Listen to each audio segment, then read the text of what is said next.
Oh, this is my favorite part. Have you heard some of the crazy things that are being said by the conservatives? It's time for another edition of Psycho Talk. Landing in today's Psycho Talk is Michelle Bachmann. She never seems to disappoint, does she? Speaking to Minnesota radio station KTLK-AM over the weekend, Bachmann tells host Sue Jeffers she fears Obama has brainwashing plans for young adults. Let's go to the tape. It's under the guise of, quote, volunteerism, but it's not volunteers at all. It's paying people to do work on behalf of government. I believe that there's a very strong chance that we will see that young people will be put into mandatory service. And the real concern is that there are provisions for what I would call re-education camps for young people, where young people have to go and get trained in a philosophy that the government puts forward, and then they have to go and work in some of these politically correct forums. Whoa. Bachmann is referring here to the Edward M. Kennedy Service America Act, which would expand national community service programs from 75,000 positions to 250,000. The bill passed both the House and the Senate with significant bipartisan support. And to clarify, you heard Congresswoman Bachmann say she thinks there is a strong chance young people are going to be put into mandatory service. Wait a minute. That's a false claim, which has been spreading on a number of conservative websites. Factcheck.org says the phrase mandatory service requirement is nowhere to be found either in the House or Senate versions of the bill. Furthermore, Republican Senator Orrin Hatch clarified this last month, saying, nothing in this legislation is mandatory. This bill simply provides more Americans more choices and opportunities to give back to their neighborhoods and their country, all through the means by which they so freely choose. This is Michelle Bachmann's first entry to Psycho Talk, and ladies and gentlemen, I'm sure that she will be making a return. More on Michelle Bachmann with our panel coming up in a minute. We're also going to talk about House Minority Whip Eric Cantor. They say he's a rising star in the GOP. His latest political strategy, ambushing freshman Democrats. Does that sound like a plan for a rising star? Is that all the Republicans can come up with right now? This is the Ed Show on MSNBC. We got work to do. Now whip it. To what the opposition, the Republicans, are doing. Michelle Bachmann talking about re-education camps.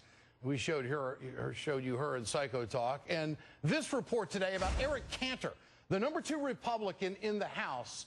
Here's his big plan. He's trying to ambush freshman Democrats during debates that are broadcast on C-SPAN, but then put the clips on YouTube to make them look bad. You know how it goes? It sounds like the Republicans have a winning strategy to stay in the minority, if you ask me. Carlos Watson, anchor and political strategist here on MSNBC. Sam Stein, political reporter for the Huffington Post, and also Michael Graham of WTKK radio host with us tonight in Massachusetts. All right, Michael, I got to start with you first tonight, buddy. Absolutely. What are the Republicans doing? What is the strategy here? I'm with you, Ed. I thought Eric Cantor should have been, in Europe talking to the G20. And what the heck was he? I think the Republicans should all jump on a plane and head over there. Come on, you can't compare what the President of the United States is doing with some guy in Congress. But all the Republicans need to do right now is keep score. If running up a $1.75 trillion deficit, if adding more debt in 20 months than we've had in 200 years works, then the Democrats are going to win. But if it doesn't work, the Republicans just have to say, see, we told you it's a bad idea. All right, Carlos, what do you think of this? It's not unusual. Remember, Newt Gingrich did this 20 years ago. Now, he could argue... I got a playbook here. And by the way, who is Cantor's mentor? Newt Gingrich. So not surprising where it came from. But I think the real story here is that not only do Republicans need to do some guerrilla tactics, and they do, and not only do they need some real solutions, we saw them try last week. Who knows what will happen, as you said, on health care and other things. But what do they really need to do ahead? They've got to raise a ton of money. Because the truth of the matter is, right now, they don't have a message and they don't have the messengers. Sam Stein of the Huffington Post. I want to ask you, the New York Times has come out with a poll that says the #1 issue, it's either the economy or health care. Why aren't the Republicans talking about it, Sam? Because they're stuck on tactical maneuvers like the one that Eric Cantor will do. I mean, this just feeds into that theme that all they have are different guerrilla tactics to get back in the majority. I mean, they could have spent the time they did trying to embarrass freshman Democrats by actually putting numbers on the budget that they introduced first going up to Congress.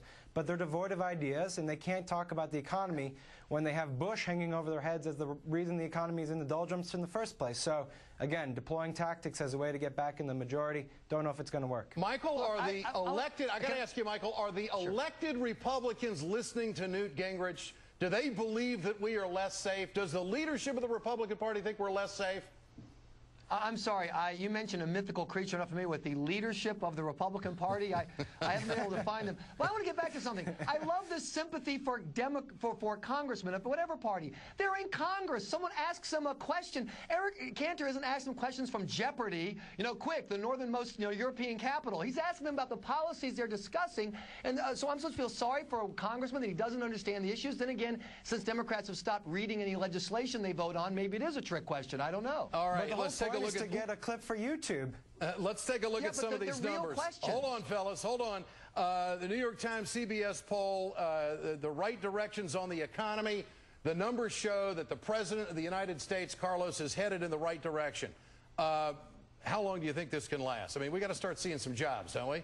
We do, but I think he has until the end of the year. And actually, I think he may have longer. Truth of the matter is, Ed, I think this president may get the longest honeymoon since FDR. So it won't be as short as what Gerald Ford got, which was only a month.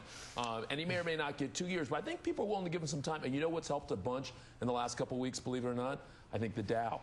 I think the Dow's numbers, people are looking for something. They're not getting it from the unemployment numbers, not yet. We don't see a lot of for-hire signs. But I think the Dow is something that people could measure. It's giving them a little bit of hope. Sam, there's another poll out, right direction on keeping America safe. The president also wins 61% to 27%.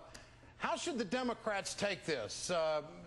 Go out and tell the world that they're doing the right things, or should they spike the ball on this? What do you think?